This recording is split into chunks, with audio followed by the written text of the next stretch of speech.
Good morning, students. So yesterday I was dealing with this logistic regression. Already given an introduction about it. So let's go in detail about logistic regression, right?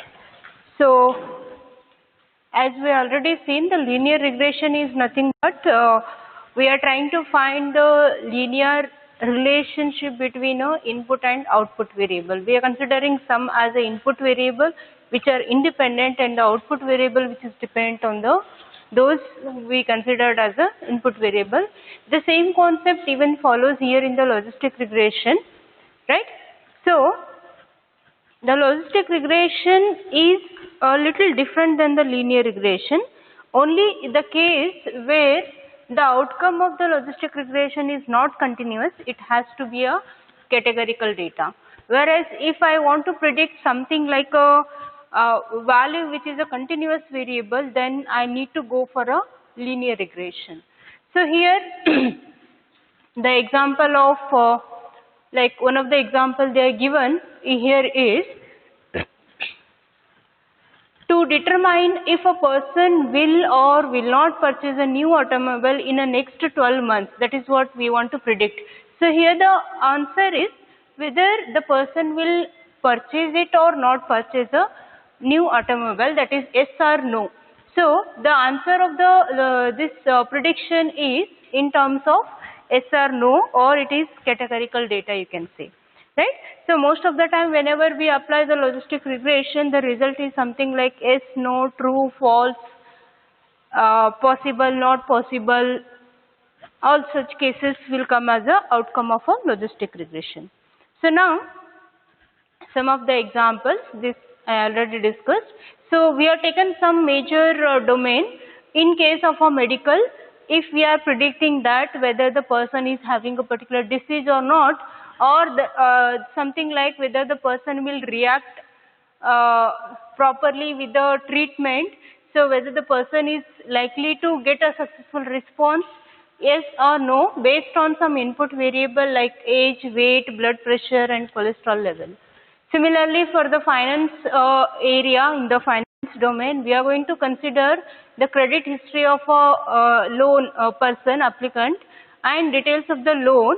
Based on that, we are trying to find the probability that what may be the probability of the person is approved for the loan or not.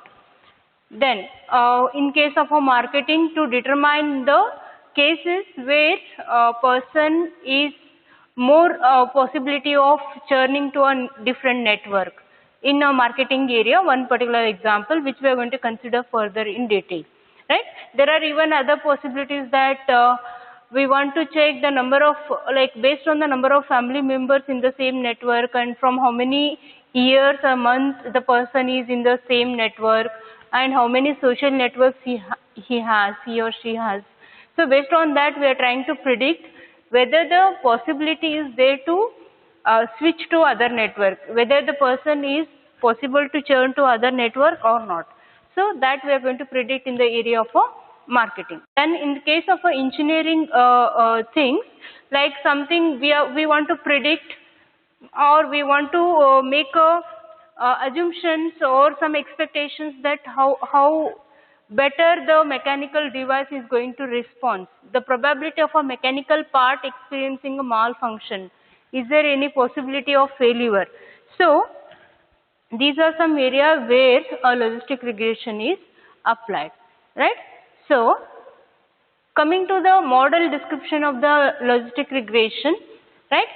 So here my input to the logistic regression is from minus infinity to plus infinity, right? There is a possibility that it may be a negative or a positive. So any type of data I can give as an input, and as an output I will be getting either 0 or 1, right? So there is a function f of y which is ranging from 0 to 1. That's why the values are something like in the range of 0 to 1 here.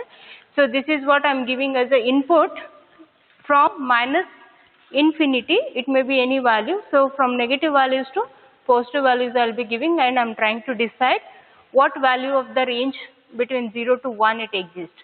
So when I am saying 0 to 1, we are considering the case of a probability But as I already mentioned, the logistic regression is going to give me a categorical result.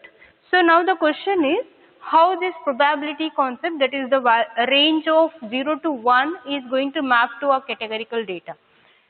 Something like yes, no, how do you decide based on the probability? So the simple formula used here is the value which is above 0.5 is considered as true and the value which is lesser than 0.5 is considered as false. 0.5 and lesser values are considered as false, 0.5 and further values are considered as true, right?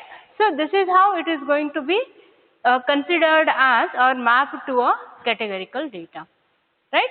So this was our linear equation y equal to beta 0 plus beta 1 x1. So with some factor the x1, x2, x3 are the inputs. So now we are considering the logarithmic value of probability of getting the result, right? Now considering this example, customer churn example, that is what is the probability or the possibility of customer moving from one network to another network. So in this particular data set, I have around 8,000 entries, right? I have around 8,000 entries in my data list. All those 8,000 entries, like each entry is having a age information, whether the person is married, duration as a customer, churn contacts, how many contacts you have, number of customer contacts that have churned, already churned from that, and then churn yes or no, true or false. So this information we already maintained, and with this logistic regression, we are considering that out of these four, these are the four input variables and this is one output variable what I am going to predict. So here age, married, duration as a customer, churn, contacts. Out of these four, there is a possibility that all four may be influencing to the outcome, or there may be a possibility that some of the inputs are not really influencing on the output. So after some analysis, after some study, we are finding that this married and the duration as a customer is not giving a good influence on the output, right? So here whether the person is married and not married doesn't matter, there is a possibility of churning. Then the duration as a customer, the person may be from many years or maybe from few years or few months, it doesn't matter.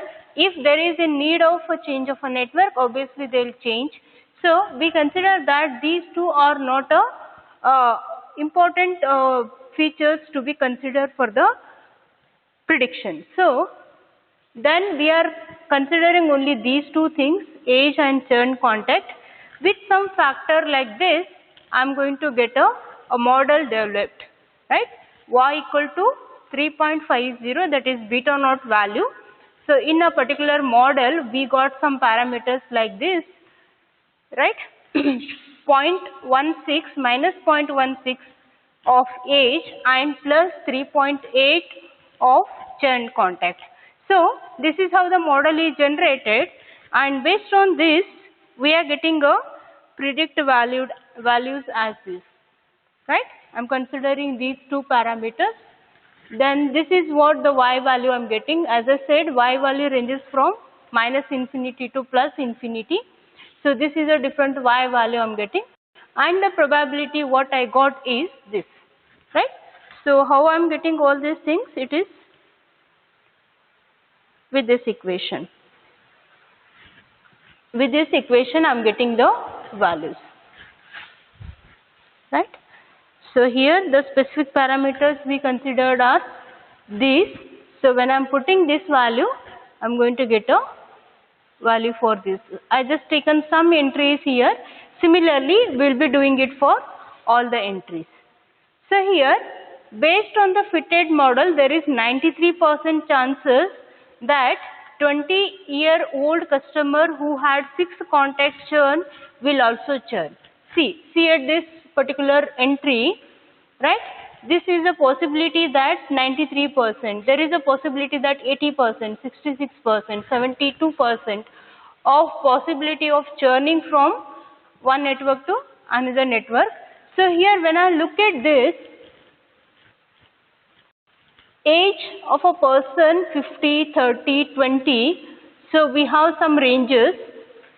The person who is in the range of a 50, the possibility of churning is very less, right?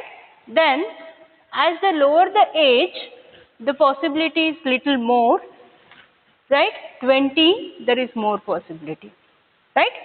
Not only this, when you look at this part also, correlating both the data, right? When we are correlating or combining both the features and looking at that, so if a age is less and the churn contacts are more, then there is a more possibility of churning. So this is how we are going to analyze with this logistics model, right? So this is all about the logistic regression model, how we are going to get and how we are going to predict. So based on these probabilities, again I can just consider one more case, something like a 25 years of age and churn context is something like a 4. I'll be putting those values in the equation, that is in the equation means in the model, and I'm going to get a probability, what may be the probability of shifting. You can just try it out, some different combinations here, putting some age and considering some number of churn contacts, you can find what may be the probability, right? So this is how a logistic regression model works. Okay. Now diagnostic is something like we want to analyze whether our data is really more fitted for the logistic regression or not. To check that, we do some diagnostic tests, right? So these are some sample data. These are some sample data which we considered. Considered here all the columns, that is the person is churned or not, age of a person, married, customer years, how many years he is a customer of the same network, and churned contacts. So we are considering all these things in my data sample, right? So when I'm looking at all the entries in my table, out of this 8,000 entries, these many entries are churned, right? These many entries are churned, that is 22% of the table is having a churn data. So now I have to concentrate on this churn data, in what cases there is a possibility of churning a network by a customer, right? So we will be concentrating on that of the churn concept. So I am considering age, married and customer years, churn contacts. I am taking all 4 and trying to print the summary of that. See, GLM is a function for logistic regression, that is general model function of the logistic regression. So I am applying the same thing and I am getting a result. Again I request you people to refer this particular part from your textbook, because this may not be visible in the video. So you can just refer to that. Okay. So when I am applying the logistic regression model, after getting a summary of it, I am finding that the coefficients age, married, customer year and churn contacts are having some ranges of minimum to maximum and some standard errors, right? So the age something like here, you can find that the p value, that hypothesis test value, what I am getting here is saying that it is having higher or the stronger influence on the result by looking at the stars in front of that. You can find a 3 stars, I already mentioned in the previous class. 3 stars means more influence, 2 stars means less, 1 or without star is completely no influence on the outcome variable. So I am finding that age is really influencing on the output, married is not influencing, customer years is not influencing, then churn contacts are again giving an influence on your output. So by looking at this p-value and looking at the hypothesis test, we are deciding. See, this is 0.33. That means there is a very less possibility of influencing. How do you consider this is 0.33? That is 1 minus 0.33 you have to do. So it is something like lesser than 70%, 69 you can say, or 66% of effect it is having, whereas this is having 45% of influence. So we are going to exclude these things based on the p-value of this, as the hypothesis test says, right? So after excluding, again I am running it for the second time, right, considering only the value which are having, just a minute, yeah, model significantly different from the 0. So again I am going to apply this to see only for the married, but I am not considering from how many years the person is, right? So I am excluding one particular parameter from the input list, that is number of years the customer is in the same network. But after excluding also, you can still find that this married is still not influencing the result, right? So again we are going to drop a variable is dropped from the model. So once again I am running it for the third time by considering only age and churn contacts. So every time we are trying to find what is the error and what is the effect of your output. So here when I am checking, these two are giving me a more influence, right? And we need to even concentrate on these values also, where it is saying that minimum value is -2 and the maximum value is +3, right? The residual values, deviance in the residual values I am finding here. Okay, so this is quite considerable. So we'll go ahead with this model now to get the fitted values, right? So you can find that the deviance residual value minimum is -2.45 and the maximum is 3.33. So it is considerable residual values we are getting, deviations. So we'll be going with the further things, right? Here it should be noted that the model parameter estimates corresponds to the values provided in the equation, according to the equation. So that we are going to construct a table 6.1, that is what are the table of the probability I already mentioned, the same thing it is going to give. Now deviance and the what is that pseudo R square. So we need to understand why we are looking at the deviances. So here deviance is nothing but, deviance is defined to be -2 of log L, where L is maximized value of likelihood function that was used to obtain the parameter estimates. Means there is a possibility that the little deviation is accepted in the model. So L value is the maximum value of likelihood. Till that we are going to accept the deviation. So these deviations are of two types. One is null deviation and the other one is residual deviation. So the null deviation says that is the value where likelihood function is based only on the intercept terms. Only on the intercept terms we are going to consider our null deviation. Let me show it in the output. Okay, so here the intercept deviation we are going to find, here the deviation of residual values, right? So the intercept deviation values are, again it is something like the standard deviation value is 3.5, right? So based on that we are going to decide null deviation, how much you are going to accept, and residual deviation is the value where likelihood function is based on the parameter in a specified logistic model. Means we are going to fix up a particular range of a values. Based on that we will decide whether this is to be accepted or not accepted. So it may be decided based on the experience of a person or based on the type of a problem you are going to fix it. Now pseudo R square is a matrix, right?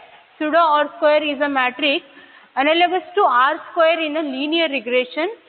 It is computed, it is calculated something like 1 minus residual deviation divided by null deviation, or it can be even written it as null deviation minus residual deviation divided by null deviation for that particular model.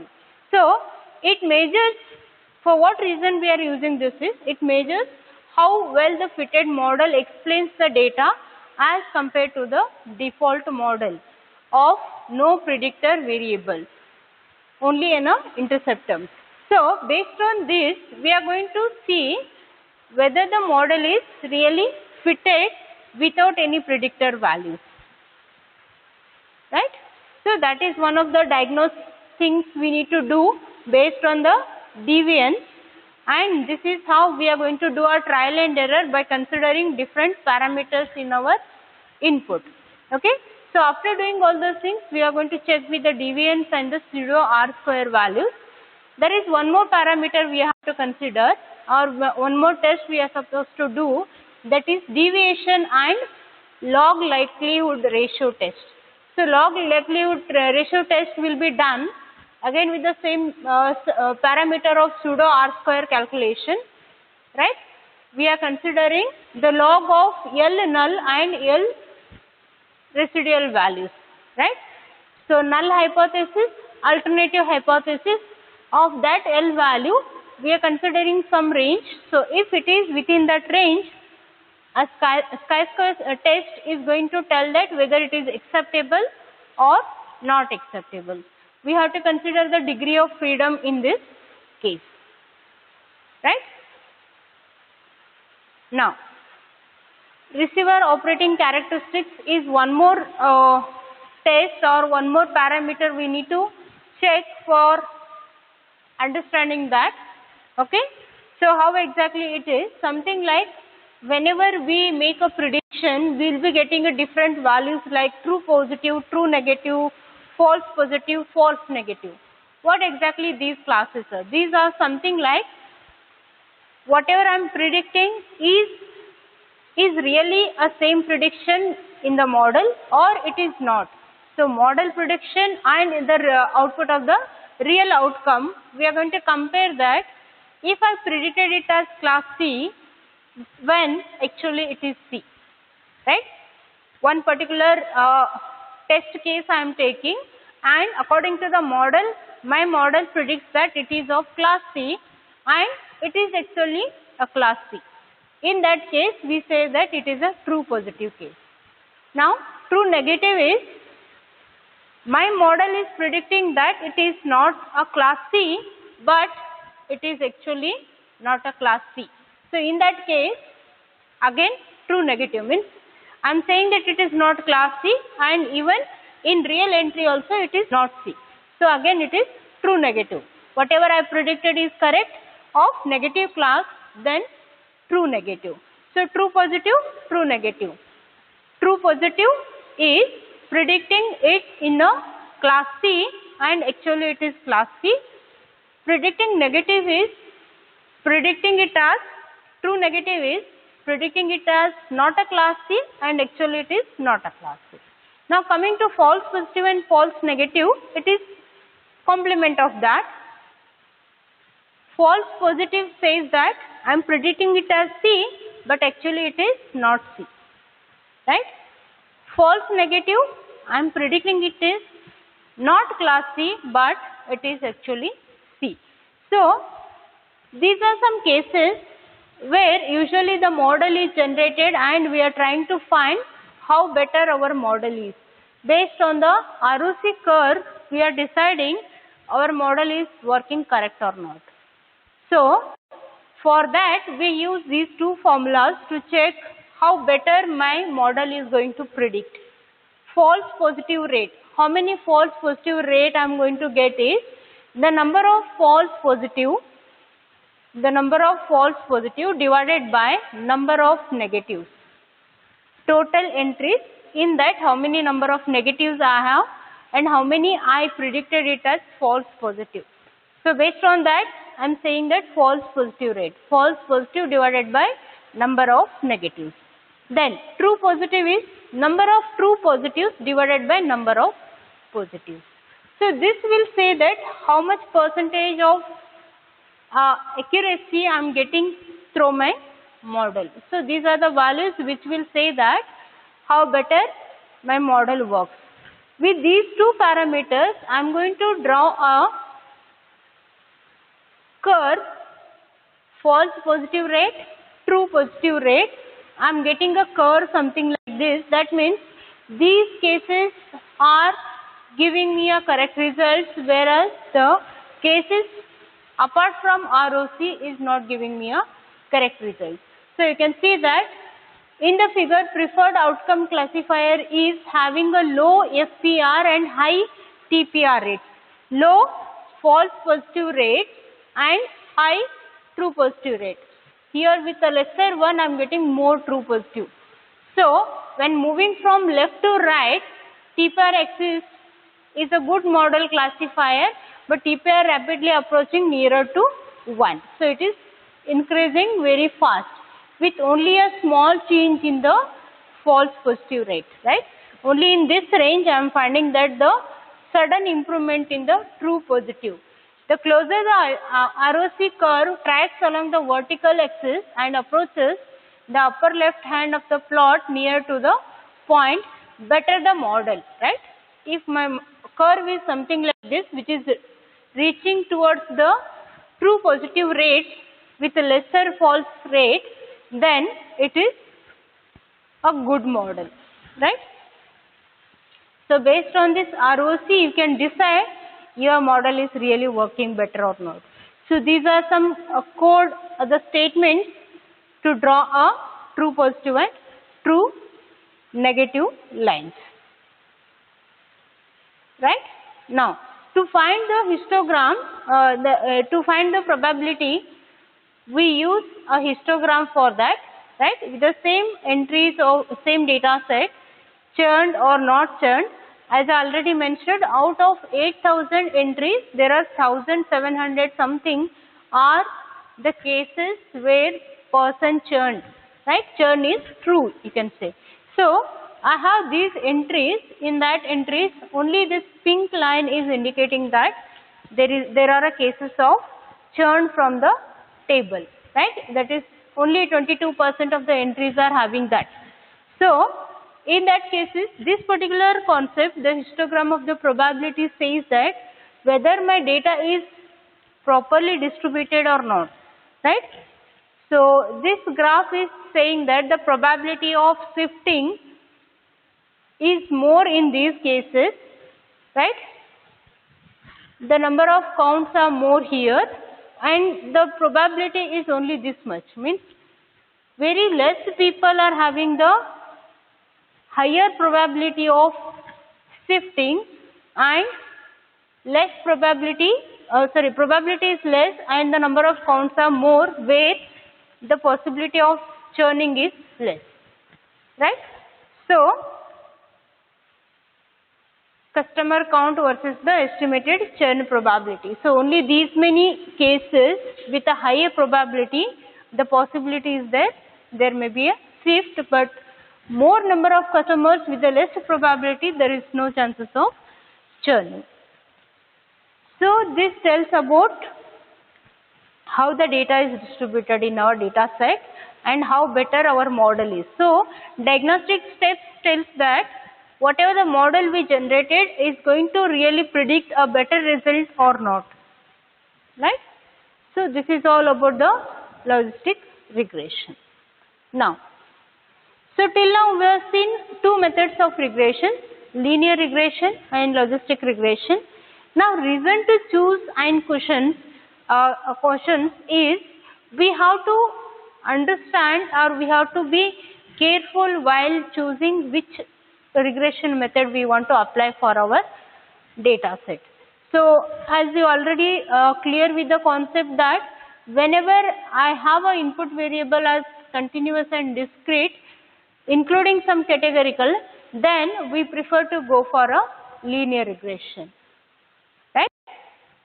The output, if it is a continuous, then it is linear regression. If it is not a continuous continuous variable outcome, then we have to go for a logistic regression, right? That is the first thing you need to remember about choosing this, right? Then whenever you want to predict a very accurate one based on the input variable, if the variables are not much correlated, right? Correlation does not simply cause us, that means if I am not bothering about the correlation between the input variable, then we will be going for the logistic regression. If it is mattering that the 2 or 3 inputs whatever I am considering, there is a strong correlation between that, then it is better to go for a linear regression, right? Then multi-collinearity is one more point to be considered whenever we go for choosing between a linear and non-linear, right? So multi-collinearity is something like a variable are highly correlated to each other. The condition is known as multi-collinearity and often leads to a coefficient estimates that are relatively large in absolute magnitude and may be of inappropriate directions, negative or positive sign. Means there is a correlation, then we need to find which are the variables are more correlated, right? One example what they are given is, if I want to find body mass index, weight and height both are very much related, but both are in opposite direction. Weight increases, if height less, then BMI increases. So we need to understand the correlation or the collinearity between the input variables, and we have to see whether they are in the negative sign or positive sign. Based on that, you have to decide which regression has to be applied, right? So then apart from this, we have even some more regression models. One is ridge regression, another one is multinomial regression and lasso regression. So these regressions are little different than linear or logistic regressions. What exactly the difference here is? So in linear and non-linear regressions, we are considering the coefficient as a major point to judge whether it is going to predict correctly or not. That coefficient is nothing but B0, B1, B2, whatever the value we are considering for the input variable. But here in ridge regression, it applies a penalty based on the size of the coefficient is one technique that can be applied. So it is different than we are going to apply some penalty on that coefficient size whenever there is a wrong prediction, right? Similarly, the Lasso regression is related to a modeling technique in which penalty is proportional to the sum of the absolute values of the coefficient. This is again little different. Penalty is proportional to the sum of absolute values of a coefficient. Here it is penalty with respect to each coefficient of a variable, whereas here it is sum of absolute values. That means the equation what I am writing, the whole sum of that equation, the coefficient values, the penalty is directly proportional to that. And the third one is multinomial regression, right, where the outcome is a binary values. It is applicable for binary values, right? If the outcome variables can assume more than 2 states, then we are going to apply a multinomial regression, right?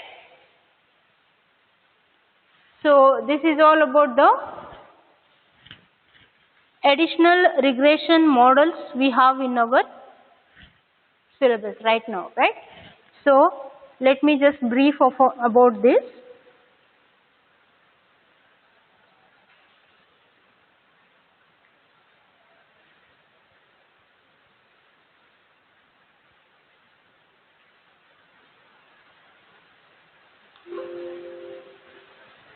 So we have seen what exactly the regression is.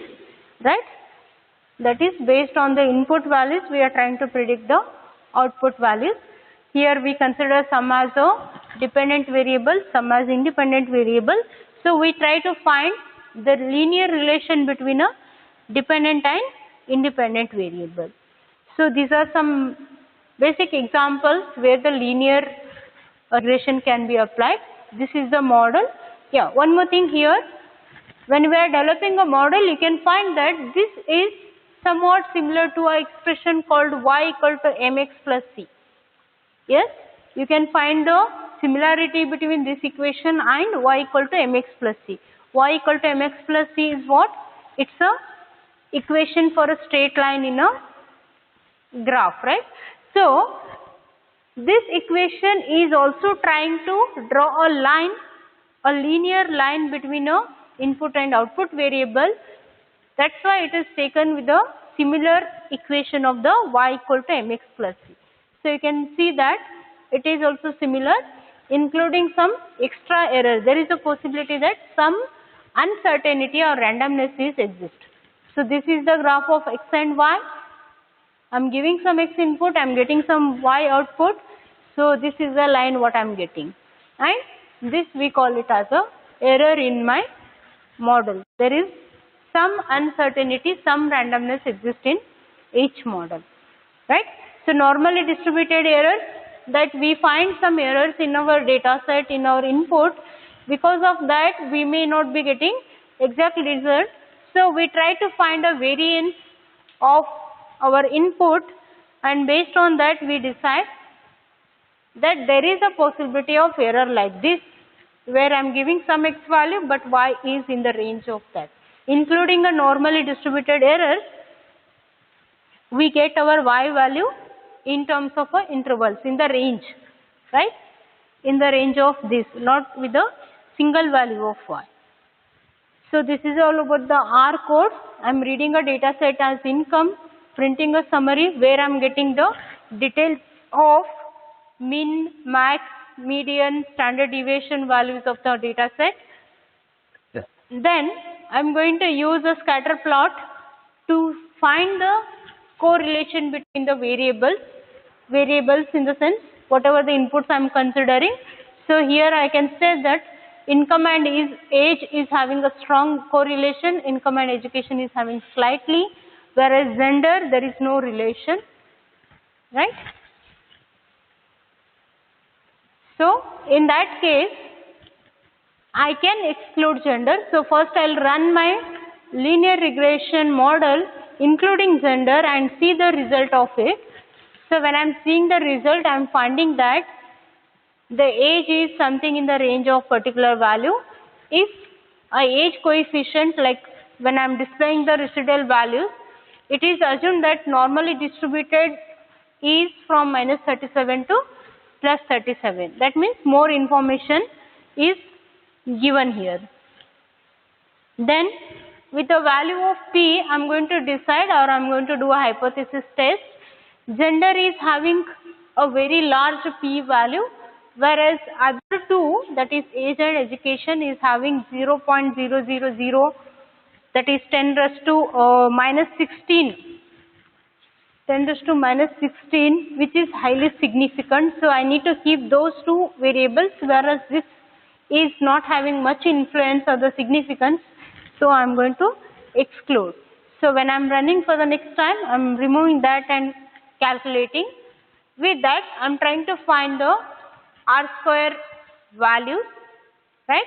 If it is equal to 1 means the model explains the data perfectly, right? As I am getting it as about 64%, more than 50%, then we consider it as it's a good model what we generated, right? So confidence internal parameters to check if I want to get a 95% of confidence in my R value, so I'll be providing that and checking the confidence interval of the data. This is all to confirm that, or to diagnose our model, we are using these different functions to predict the outcome values or to check the confidence values, right? So using these data sets, we are trying to find what is the relation between the age and income. So it is not exactly in the linear form. We are trying to find only the fitted values which are linear in nature, right? So again, in the higher values, the residual values more are in lesser than 0 and some are above 0. So we are trying to make or consider only the residual not centered on the 0. So we have to consider only above 0 cases. So variance not constant in this case, where all are lying near the 0. The residual not centered on a 0. So again it is distributed onto the different values. Here the histogram says that how the data is distributed with the different ranges, right? So with this normality test, we are going to confirm that my model is really good or not. Then about the logistic regression, as I said, it is applicable when our outcome is something like a categorical yes, no, pass, fail or true, false, like that. These are some areas where the logistic regression can be applied. The model is like this, where we apply the concept of probability to find that. So my input will be ranging from -infinity to +infinity here. And the outcome is only between the range of 0 to 1. So here we are considering the probability of that and try to find the outcome values. So this is one of the example we considered, that is to find the probability of a churning to a different network. So we have just developed a model with some random values, right? And this is how we are getting the result. In this particular entry, we can make out that a lesser age with more churn context, there is a more probability of churning, right? So these are some R code, right? And again, to diagnose this particular model, we are going to check with the deviations, that is null deviation and residual deviation. Using these two deviation values, we are trying to find the pseudo R square, which is used to check how well fitted the model explains the data. So value near to 1 indicates that it is good fitted model, right? Based on this, we are going to decide our model is really good or not. The second parameter we are considering is based on the true positive rate and false positive rate and true positive rate. So with these values also, we are going to put a receiver's operating characteristics, that is ROC curve. With this ROC curve, we are going to find with a lesser change in the FPR, a larger change in the TPR. That means it indicates that our curve is under this. So there is a 88% of goodness in our model. And this histogram tells that how the data is distributed, right? We can find that very less number of customers are having higher probability of changing, whereas more number of customers with lesser probability of churning to a different network. Then what are the points to be considered while deciding between linear and logistic? Linear when my outcome is continuous, logistic when my outcome is categorical. So both the models are based on the same linear additive function, right? If this is not true, the model performs poorly. If your concept is not based on this, then both the models are not going to work. The linear regression, the further assumptions of the normality distribution error terms is important for many statistical inference. So here, if it is with a normally distributed error, then linear regression is applicable. Although a set of input variable may be good predict of an output variable, but correlation does not imply coherence. That means we need to check, is there any multi-collinearity between a variable? If I am not finding that, and both the models are not going to work better. So these are some additional regression models that is multicollinearity you have to consider, right? So this can lead to inappropriately larger coefficients. If you are not finding that there is no relation, then if it is highly related also, so we have to consider that parameter and then develop a model. So if there is a condition when the several input variables are highly correlated, this can lead to inappropriately large coefficient in case of a linear and logistic regression. So in such cases, it's better to go for a other type of model, other type of regression model, that is ridge regression model, which applies a penalty based on the size of a coefficient. The second one applies a penalty proportional to the sum of the absolute value of the coefficient. So based on this, you can again choose between a ridge regression or lasso regression. There is one more called multinomial regression, used for more than two state categorical outcome variable. Something like if I want to predict a weather of tomorrow, I have a different outcomes, rainy, cloudy, sunny. So I may consider the different values instead of just two classes. Then it's better to use multinomial logistic regression. So this is all about your fourth unit of regression model, right? So with this, let's see about the syllabus thing.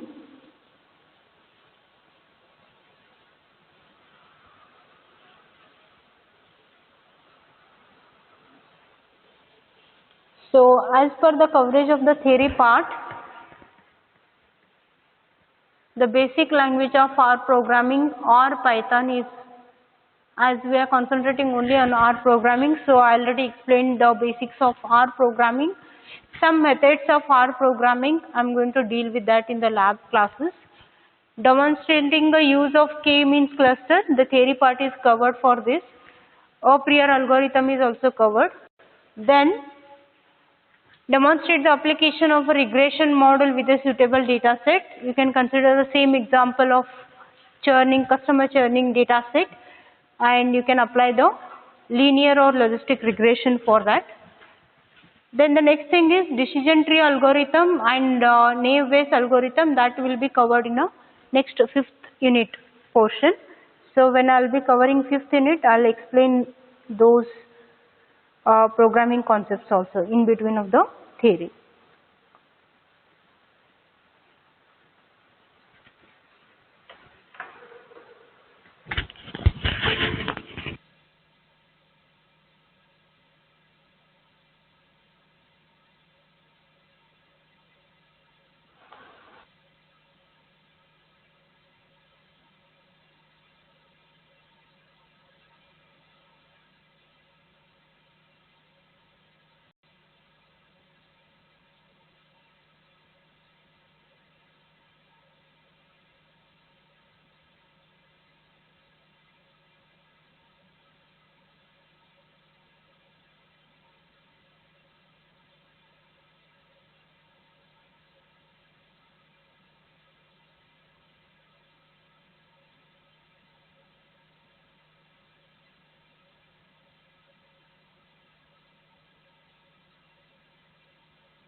Good afternoon, everyone. Today we will be starting with the next part of your syllabus, that is genetic algorithm. In this particular genetic algorithm, you will be learning introduction to genetic algorithm. What is genetic algorithm? The optimization, search optimization algorithm, evolutionary algorithm, genetic algorithm, biological background, search space, working principles, basic genetic algorithm, flowchart for genetic algorithm. What is important in this particular unit is, you may be asked with some questions like, it is actually a theoretical chapter, okay? So you'll be asked with some theory questions like explain genetic algorithm with the flowchart, okay? And the most important concept in this genetic algorithm is the operators of genetic algorithm. The three different operators what we are going to study in detail, and there are some problems. Using the genetic algorithm, you are going to calculate the fitness value of each of the inputs whatever you've been given to you, and you will be calculating with the particular output based on the working algorithm of genetic approach. Then you may be asked with flowchart for genetic algorithm. These are the important points. Then we have in the next part encoding, the different types of encoding, like using the chromosomes or the genes. We are going to perform some operations like binary encoding, value encoding, permutation encoding and pre-encoding. Okay, so this is required. Next you have operators of genetic algorithm. As I have told you, this is very important. Operators of genetic algorithm, there are different types of operators, and this particular operator comes with the concept of reproduction in your genetic algorithm flowchart. So reproduction or selection, it is roulette wheel selection, Boltzmann selection, fitness function, then you have crossover. In crossover you have 1-point crossover, 2-point crossover, uniform crossover, arithmetic, heuristic, mutation. In mutation you have flip bit, boundary, non-uniform, uniform and Gaussian. Now coming to this operators, you have reproduction. These operators come under